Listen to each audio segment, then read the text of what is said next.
There you go. All right. Thanks everyone. So welcome back, and thank you, Andrew, for the feedback on that. Forgive me 1 second. So it was interesting to see, and apologies on some of the trickiness with Mural. Some of them were locked, some of them were not. So we had some laughs, I guess, that everything was moving all over the pages, but at least you weren't doing continuously repetitive movements. You should have been moving in different ways. So maybe that's keeping with the RSI prevention today. But we do hope that it was kind of a useful maybe discussion piece if you were able to have some conversations with other colleagues to help with some of the challenges you're having in your own workplaces.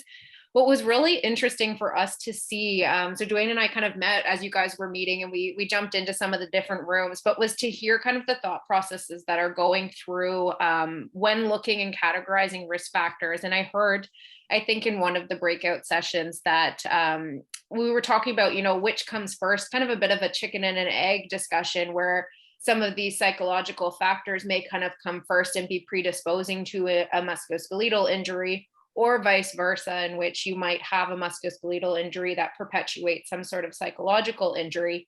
And then at the end of the day, you're kind of stuck with these risk factors, and we could see the sticky notes kind of going back and forth, and then sometimes hedging towards the middle. And so we have a couple screenshots here from a few different groups, but what is I think is great to see is that we see so many of these factors kind of coming into play in both.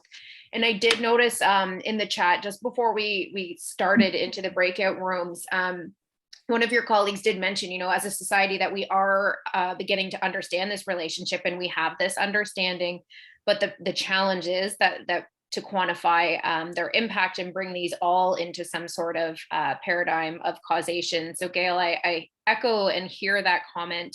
And it is challenging when we hear these discussions of how people think through the different factors. And so hopefully this is really fruitful for us in our research side of things to try and think about how we can measure and assess these multiple factors and the different kind of levels of causation within them. The second piece, the second piece of the breakout sessions, I do hope that if you had some challenges, I know I heard Andrew suggesting some challenges in his group, some solutions to challenges in his group. So there's lots of available resources through many folks that are in here in this group today. So feel free to kind of, if there's things that you're still kind of struggling with, especially kind of in the return to work avenue, in which maybe some of us can help with one another with that. The last piece on the tools was also pretty interesting. And I think this owes kind of to just the differences in what roles we have. I was noticing in that a lot of the groups that some folks had never heard of some of these tools, and we put a mix of both physical and psychosocial tools on here, assessment tools. And the reason there being also the physical risk assessment tools are kind of the ones that Canadian ergonomists would be more familiar with. They're pulled out of the literature, but it really maybe does speak to a bit of a research versus practice gap, and that if we know of all of these through research, like, are they actually helpful and useful for those in the field? Something to consider. So thanks for engaging in the exercise and trying something new, perhaps room for improvements, but I hope that it was somewhat enjoyable for everyone to be in those sessions. So coming back to kind of where we left off, to identify and assess both types of risk factors, we talked about that we might want to consider some of the different modifiers like the level, frequency, and duration. But further complicating things, and I think this was alluded to in a lot of groups and in the chat, that we also need to consider how these factors may interact. And so here, we'll go back to the image that we were looking at before we jumped into the breakout rooms, and we talked maybe about that work pace could be an important factor maybe at a certain job. And with that, you might see that they have to do their tasks kind of very quickly, and there could be a bit of a speed accuracy trade-off there. Perhaps individuals in their roles have multiple job demands, and so they're maybe cognitively thinking of other tasks, which could lead to increased stress. Now, if we overlay that with what we know about physical factors, that increased work pace maybe changes someone's posture, which then could influence on a musculoskeletal injury.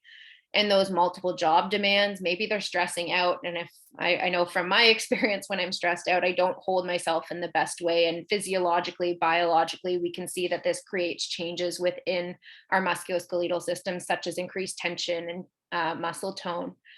So at the end of the day, when we start to look at all of these different factors together, and this is what we're talking about, is the fact that the psychosocial factors are kind of messy, they overlap one another, and then we're not too sure at the end of the day, is that creating a musculoskeletal or a psychological injury? This becomes one of the further challenges that we're going to contend with in the next kind of few decades, I'm sure, as we know more and more about these types of factors, but it really comes to how do we assess them. And so we highlighted some tools in there. And I did see some comments on an inquiry about these different tools. I will also note that there is an upcoming seminar given by a group, I believe in Ontario, but I will ask for Mike to pop in a link on recent advancements in different tools. So that could be helpful for you folks. But if we're looking at psychosocial risk factors, a lot still are survey and self-report going to workers and employees. And so I've highlighted a few here, and they kind of parallel some of the topics we talked about, being effort reward imbalance and job demands and job content.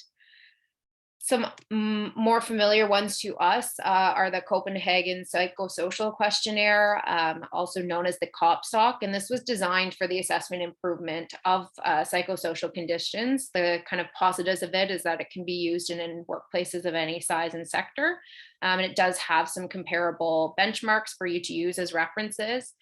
And then also turning to the psychological health and safety standard, as we kind of have paralleled already, the Guarding Minds at Work survey is supposed to help assess and address some of these psychological health and safety concerns. So going back to that original polling question we had, looking at different psychosocial risk factors, we saw that many of you answered that yes, a lot of these would be relevant to MSI. We saw that also in our breakout sessions.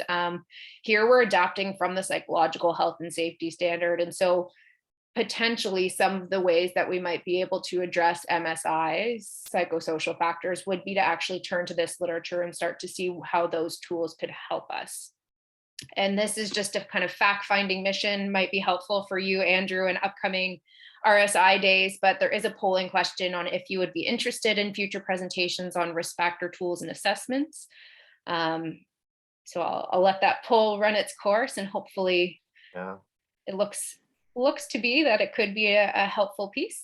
Given some of the comments that I've seen go by, it seems like people are interested in that. Both physical and the psychosocial. Mm-hmm. Yes, for those, last year we had the OCAL put on a demonstration of their psychosocial risk factor checklist. So check out the presentation from last year for those that weren't there, which is a little bit based on the COPSIC and the Scandinavian one. Right. All right, so you know what? I'm going to click on share results. Why not? So is it coming up? I'm moderator, so I can't see this. So as moderator, yes, it seems that there's an 89% would love to see some presentations on risk factor tools and assessments. Who's the one that says no? No. Okay, I'll stop sharing. Fantastic. So as a summary, we know that we've kind of said that there's evidence for both. We know, and we knew this kind of leading into this presentation, that psychosocial risk factors are related to MSI. We know that psychosocial risk factors are related to psychological injury. And today we hoped that you could just kind of see how there's modifiers for these and how there are potential interactions, and that you could kind of work through some of the scenarios that you're experiencing with some of the colleagues on this call. What we can do is measure and assess risk factors, but we're going to struggle with some challenges moving forward. And this is kind of the hope that we can address these through research. And so there's likely going to be greater attention to psychosocial risk factors in workplaces. So we need to understand the similarity between these two types of risk factors and develop tools that can help us assess both types. So as a little prelude to what we're working on, Dwayne and I are trying to understand what are the common risk factors. So we are looking at a scoping review of the literature to figure out what risk factors kind of overlap between these two. So very similar to what you were doing with the Venn diagrams, can we figure out kind of what are the top risk factors that are addressing both types of injury? And then looking to develop a tool that can help us to measure these risk factors that are common to both, and kind of helping workplaces triage the most important or what we consider to be the most important risk factors, as they're going to influence both types of injury. So we thank you for your time today, and we hope that it's been useful for you to communicate with some other colleagues. And we'd love to hear your feedback and information if you're interested in the research that we're doing, or if you have experience with these psychosocial factors, we'd love to hear from you. All right. So before we get into some questions, and we got 5 minutes left, we do have a draw prize. So everyone stay here, because we're going to do a little random draw. Tiffany's going to do that in just a minute. And before we go away too, we will be sending out a follow-up survey.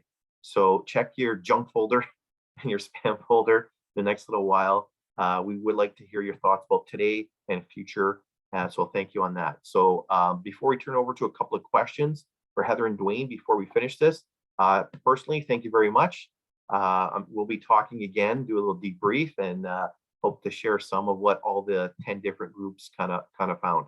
Okay, so I'm going to turn it over to everyone else. Questions?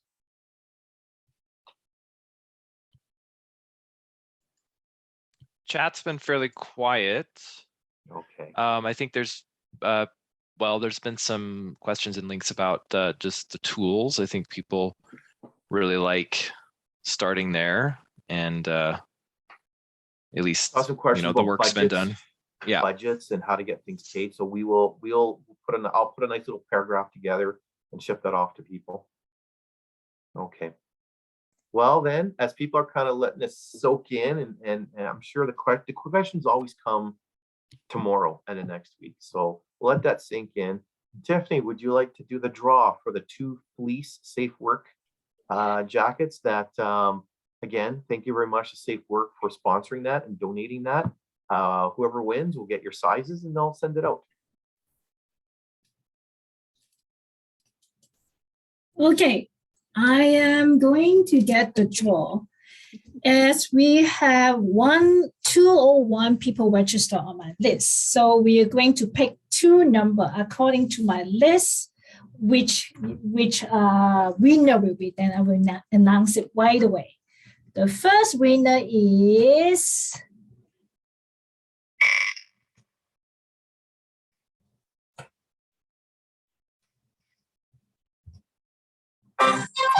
whoa, 166. Right on my list is, whoa, congratulations, Zogzing Hilliard from Manitoba Liqua and Lotteries Corporation. Congratulations. We'll be right, Jacques. with you then, Zog. Very good, Jacques.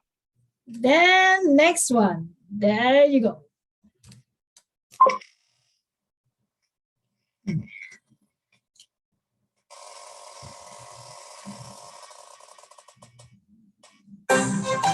Wow, big number.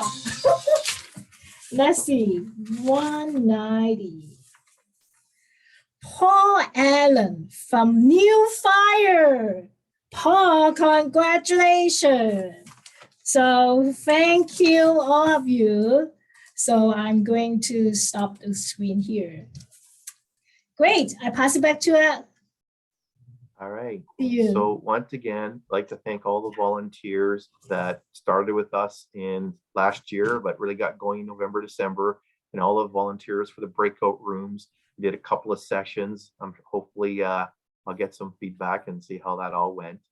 So to all the safe work people, and of course the Occupational Health Center staff, Tiffany, as you can see in the corner, doing all the background work, and she probably did 90% of this. So thank you, Tiffany, there for making all this happen, and Jeffrey doing the chat room, and then others behind the scenes. Great. And then now one last time to Heather, Dwayne, and Karen. Thank you very much. Thank you for doing this. It really makes our session a lot better. You don't want to hear from me. No one wants to hear from me anymore. And we like these outside people. So hopefully everyone here in the province, everyone else listening, got elevated. We build your capacity. That's what the Occupational Health Center does, right? We're going to try and build your capacity, and we'll keep working with this. We'll keep working with it. All right. So And- everyone that and- participated, thank you. Tiffany, any last words? Yeah, the last word is thank you so much for all the participation. And also thank you Safe Up Manitoba again for sponsoring this event to make that possible. Yeah. All right. Thank you, everyone. Have a great afternoon and see you next year. Hopefully, we will see you guys in person. Yes. Yeah. Very good. Bye. Stay safe, everyone. Yeah. Congratulations on putting a session together